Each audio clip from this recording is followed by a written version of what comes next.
Hello, ladies and gentlemen, and welcome back to the Legacy Tour Huntsville. We have made it all the way to round four, so we are chugging along. Looks like we're gonna have a 6 round event today, so we aren't quite to the winning ins yet.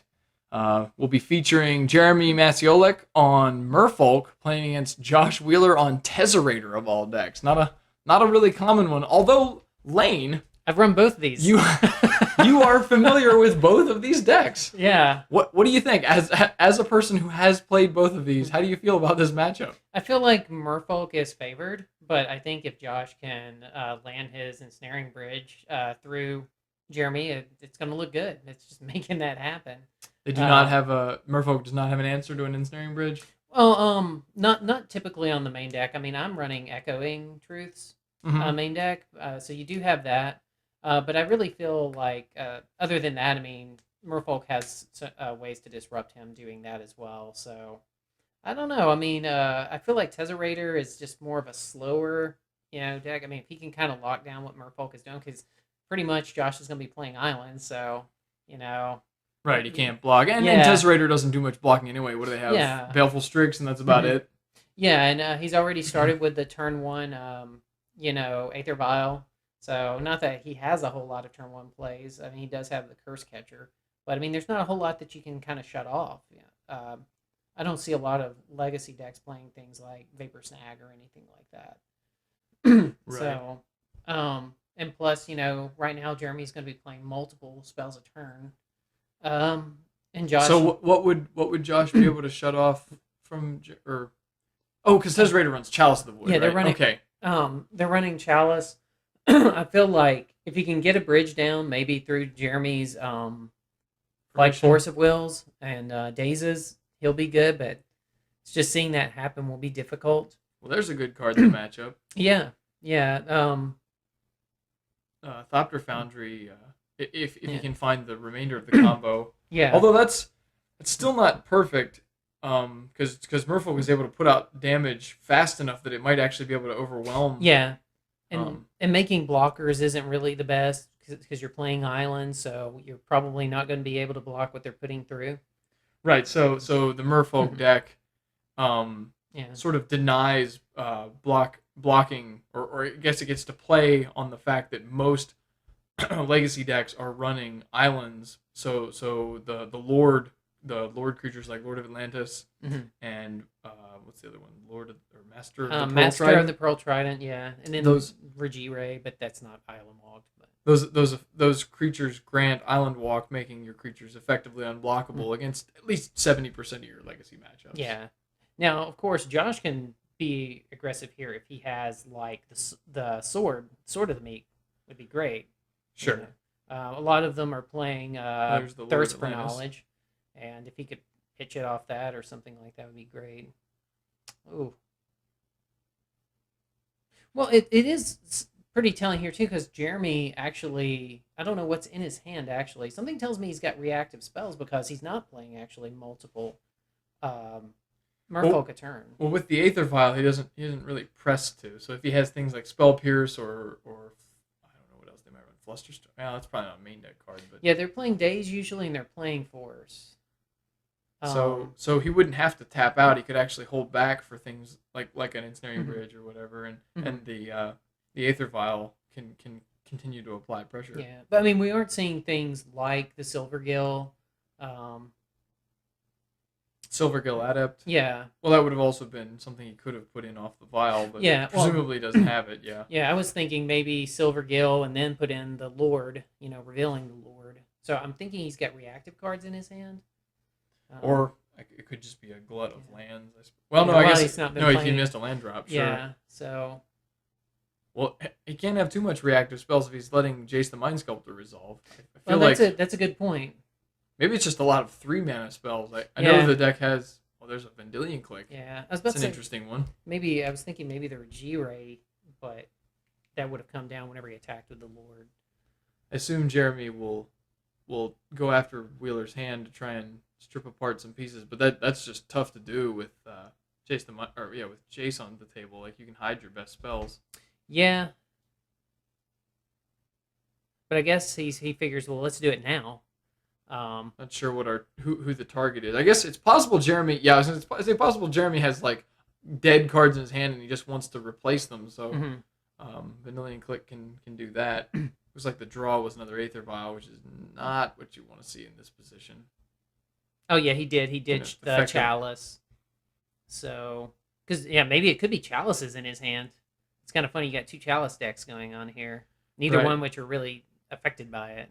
So we've got Vanillion Click going after Jace, and Lord of Atlantis goes after Wheeler once again, and Umezawa's Jite was the draw for the turn. Oh, and that's not really good against Josh either, because he's not really playing a lot of creatures, but he does fight it. I was going to say, Josh respects it enough that he's willing to Force of Will it. I assume that is because he does speed up the clock. Yeah, he's worried he won't be able to deal with all the extra damage. Yeah, or he could. I don't even really think you're worried about them picking off your 1/1. No, I think you can make a billion of them. Actually, it's more likely that I would say that the Jite is a way to get around an ensnaring bridge. Oh, so that's a good point. You can attack with a 1/1 creature and then pump it after it gets underneath the bridge. That's a very good point. Which, let's see, Tezzerator, the Seeker, is that? Yeah, and he's went down 2. He's searching for the sword. Which is the other half of the combo, although he has no spare mana right now, so he'll almost certainly lose the Tezzerator. There's a true name Nemesis. Oh. Well, it's going to be rough. I mean, because right now he's going to be swinging through next turn at the minimum for 8.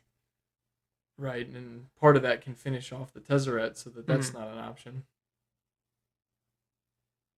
And presumably Jeremy has even more 3-mana creatures because he's left the vial there. Although he actually may not have any 4-mana creatures. This isn't the modern version of Merfolk plays Master of Waves. Is it? But I think the Legacy one eschews that just to keep the curve lower. Yeah.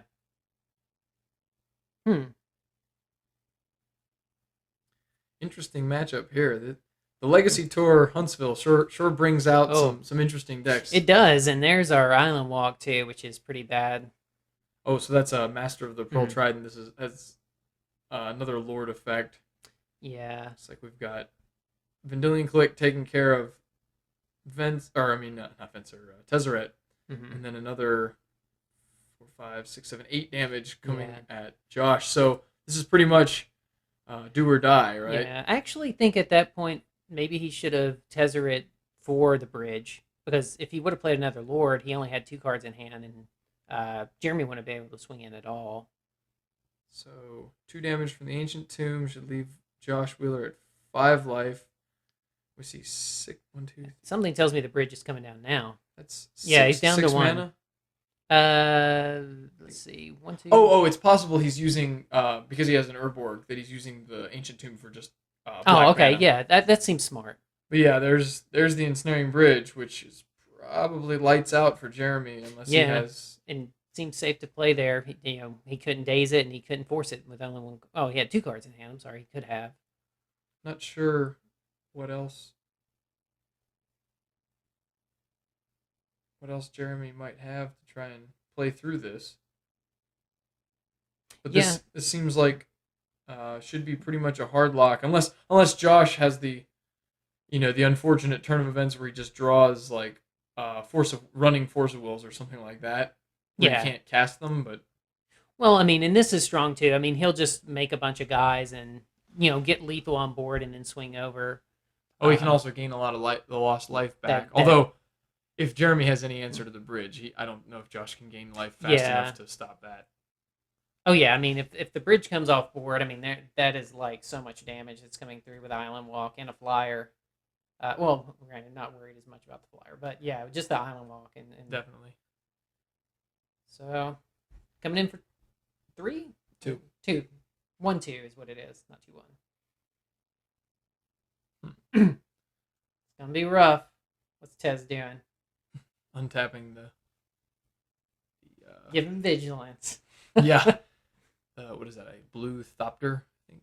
Yeah. Looks like another Lord, which is pretty bad under the bridge. Yeah. So we got 1, 2, 3, 4, 5. Either 6 or 7 activations of the Sword of the Meek. Mm-hmm. Looks like 7, since you net lose no life from the ancient tomb. Yeah. Jeremy giving Thopter Foundry a read. Yeah. I'm sure he's seen this combo before, but you always want to make sure you're not missing any opportunities. And you don't typically see Tezzerator played a lot. No, it's not. It's not the most common deck. Like a City of Traders. So now Josh has access to 9 mana. Oh wow! Can do all the things and make all the guys. Even if all the things is simply making 9 more Thopter tokens. We'll be back to 18 life before next turn. Ooh. So Tezzeret is untapping some artifact creatures. It doesn't seem like Tezzeret's all that useful anymore. He found the bridge, and that was really... He did his job. He didn't die the turn after finding the bridge. So I think this is Jeremy's last opportunity to find a way out before he just succumbs to all the Thopter tokens. It doesn't have the look of a man who found a solution. Yeah. Well, I mean, I think Jeremy did what he could. So it was a close game, but Tezzeret finding the bridge came just in time. Oh yeah, I would have got greedy and done it a turn before, but I still think that it played out completely fine. All right. Well, we're going to take a second to talk about one of our featured alteration altarists, who has done some fantastic work for me on my my Legacy Infect deck. His name is Eric Klar. He works. He's self-employed. Owns the Klarbar Studios. You can find him on Facebook at Klarbar Studios, or I don't know if he has a website. I think just the Facebook page. But you can see all of his sample work there and get in touch with him to commission alterations. He does fantastic work, and I highly recommend him. Oh yeah. I'm seeing like so many cards that like I've been buying into a lot lately. So the Crucible, went up. Crucible's a hot ticket now. I'm glad I picked up my City of Traders. Spiked huge after the Eldrazi deck took stage. Oh yeah, in Modern. Anyway, to the sideboards we will go. We've got Jeremy's sideboard here. He's got a second Vendilion Click, which in this matchup could be good. It's conceivable he'd want to bring it in. A triplicate of Flusterstorms, which I think are pretty bad against the all-permanent prison-style deck. An Echoing Truth is probably great because, as you saw there, that would have been the perfect answer to an Ensnaring Bridge. So I think we'll see that come in. Spreading Seas seems terrible, given that Josh is already playing a bunch of islands. I think that's probably much more suited for some of the big mana decks like Mud or whatever we saw in round 1, or even decks like Jund that require the colors. Back to Basics could be very good. Josh has a few basics, but he relies heavily on cards like City of Traders and some of the duels to fix his mana. So those could be good. Dismember doesn't seem to have a lot of targets, just like the GT wouldn't have in game 1. Speaking of GT, there's a second one in the sideboard, which, given how ineffective it would have been game 1, I can't see it coming in for game 2. Relic of Progenitus is arguable. It does stop the combo. Yeah. Well, actually, it doesn't even stop the combo very well. The Sword of the Meek and Thopter Foundry, because as long as there is a spare second artifact, you can't actually exile the sword from the graveyard while the trigger's on the stack, because they can simply trigger it again. Yeah, it's actually a very resilient combo unless you're using something like Leyline of the Void or Rest in Peace. And finally, there's a Pithing Needle, which I think is great. It would actually be better if Jeremy had more than one, because there's a ton of activated abilities he'd like to stop. But the one will come in for sure. Yeah. On Josh's side, what do you think, Lane? Josh's isn't as exciting. I don't think he has as much stuff against Jeremy as Jeremy has against him. I do think the Engineer Explosives comes in. A lot of his mana restrictors, like the Trinisphere and the Lodestone Golem, he just plays around. I think the other Ensnaring Bridge comes in. He's got 4 Leyline. That doesn't really do anything. The Flusterstorm, you're not trying to fight over any spells typically. Spellbomb, nothing in the yard. Helm of Disobedience isn't comboing with the Leyline, really. Lodestone, again, is a restrictor. Misdirection, you're not really doing a lot. What about the Chill? I'm almost Chill's for burn, I assume. Yeah, I was about to say I can't even remember what chill does. Chill is a 2-mana enchantment that makes red spells cost an additional 2 colorless. Oh yeah, so no. So yeah, that I believe that's for burn. Yeah. Although looking at the match here, it looks like Josh opted to bring in the Leyline of the Void. At least one, but I assume when one comes in, they all do. Oh wow. I think the primary reason there is that you're creating a backdoor win, right? Like you now have the Helm of Obedience combo, which can be tutored up with either Tezzerator the Seeker or the Tinker. Yeah. Whatever it's called. I can't think of the name. Transmute Artifact. Yes. So it gives you sort of a combo win that players may not be ready for.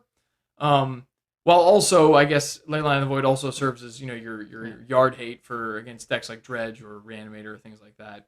I was surprised to see him leave the Chalice in. Because really, I guess especially if they turn one Aether Vial, it sort of means nothing at that point. You're not really worried about the Curse Catcher.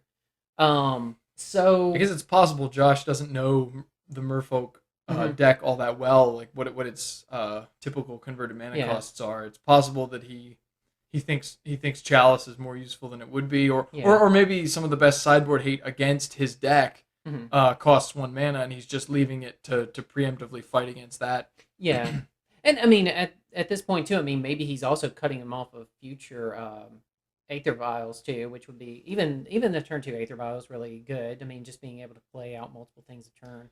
It would certainly seems like it would be better to have Chalice when you're on the play and not as much when you're on the draw like he was in this game. But yeah, either way, I guess it's also possible just to have anything else to take out. Well, with creature decks as well, that the Chalice is good against decks like Elves and things like that. So if you haven't played a lot of Merfolk, you may just think that they just dump out a bunch of guys. There's still some strong cards. Not as even again much here. I'm trying to think of the Merfolk that costs 1 that it gets 1/1 every time they shuffle or gets a 1/1 counter.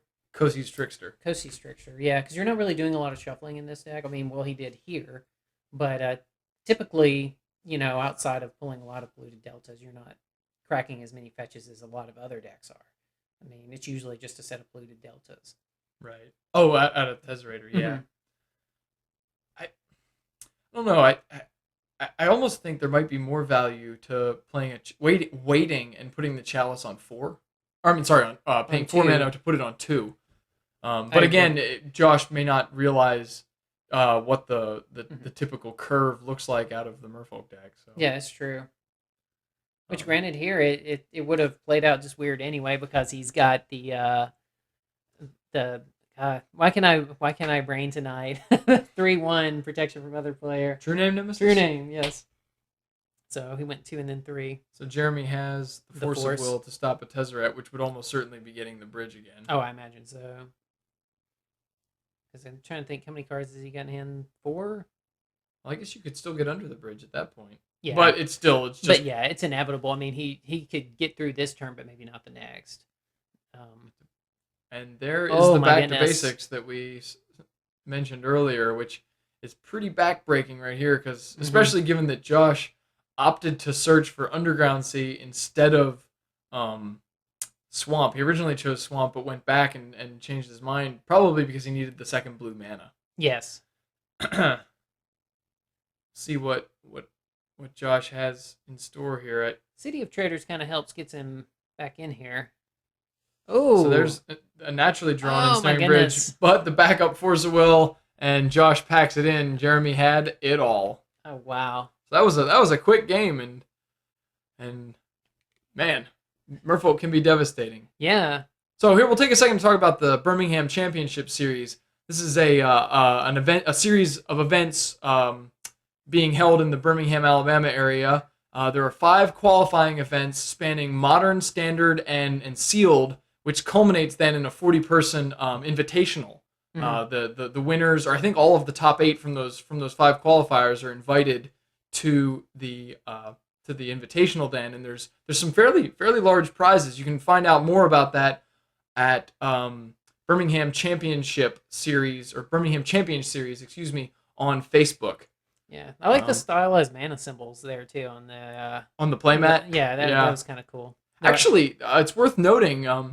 as the director of the Legacy Tour, I have some contact with some of the other tournament directors in the area, and I spoke with the head organizer of the Birmingham Championship Series, and it looks like they are interested in adding a legacy event, a legacy qualifier to the tour, to their series. Mm-hmm. And I was asked if we'd be interested in making the Legacy Tour Huntsville that qualifier. Like, oh, wow. like so somewhere in and around the July 2016 timeframe, there may be a Legacy Tour Huntsville that doubles up as a Birmingham Championship Series qualifier. That would be great. And you can get to the Invitational via Legacy now as well. There'll be more details about that on the MTG Training Grounds Facebook page. So if you haven't already liked it or checked this out, go ahead and do that and stay tuned for information later. It tells me this is a Tezzerator. This looks exactly like last game. Yeah, I was about to say, doesn't it? Have we entered a time warp? Yeah, it was the tomb onto the chalice and onto the ley line. The only thing that has changed is the player who's on the play. Yep. This time Jeremy is on the draw. And that might make all the difference. That can make all the difference. Looks like Josh respects Back to Basics a bit more now and is willing to fetch out a basic swamp. I think after being burned in the last game. Now let's see if we see a true name nemesis come down the next turn. Well, I can see a Force of Will in hand, and I can't tell what else Jeremy has, but... something tells me if this is a Tezzerator coming down, we're going to see that force. I think I saw Lord of Atlantis as well, so Jeremy has the pressure already. There'll be 5 power with the creatures next turn. Which, granted, we're seeing the original Tezzerator and not Agent of Bolus that we typically see in this deck, which is why I'm thinking he's going to make an appearance. Yeah, both of those planeswalkers are extremely powerful in this deck, and it looks like I don't see this resolving. He's got to force that. There we go. And indeed he does. Pitching the Curse Catcher, which is pretty much useless under the Chalice. Oh, yeah. So Chalice pulling a little bit of weight this game. Yeah, unless they forget their trigger, which I don't see Josh doing that. No, normally they're pretty, excuse me, pretty familiar. Yeah. I don't think most people just hop into Tezzerator as their first Legacy deck. Not usually. So Jeremy opting not to cast the Lord, and instead going for the 3-mana play of the True Name Nemesis. This is deja vu. Yeah, this is exactly the same play. Now, did he put a piece of paper on the True Name? Yeah, I think he's just noting that the player named is Josh. Okay. It's like most of those effects where you have to choose a target. Yeah.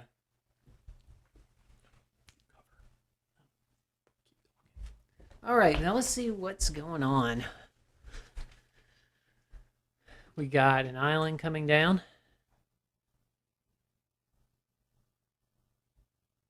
I'm trying to figure out what Jeremy's going to try to play here.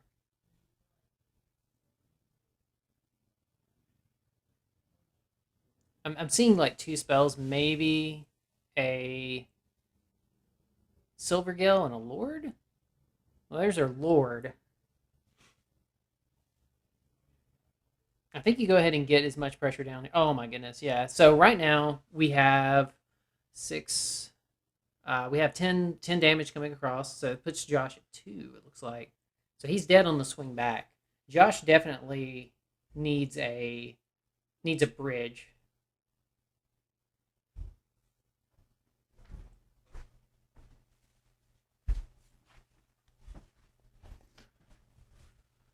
So Josh under a lot of pressure at this point. Yeah, he needs a bridge. And actually, he would need a land to go with it because that Ancient Tomb is no longer an option, given that he only has 2 life. That's a good point. I didn't think about that either. Jeremy was able to put out a lot of pressure both of the last 2 games, and Josh is going the honorable death. Yep. Taking himself out. Oh, and he had the Helm of Obedience for the combo kill, just had no life to activate it. Jeez, that was a close game. Another good one here from the Legacy Tour Huntsville. Yeah. But that's gonna do it for round 4. Merfolk takes it 2-1. Stick around. We'll be back with round 5 in just a bit.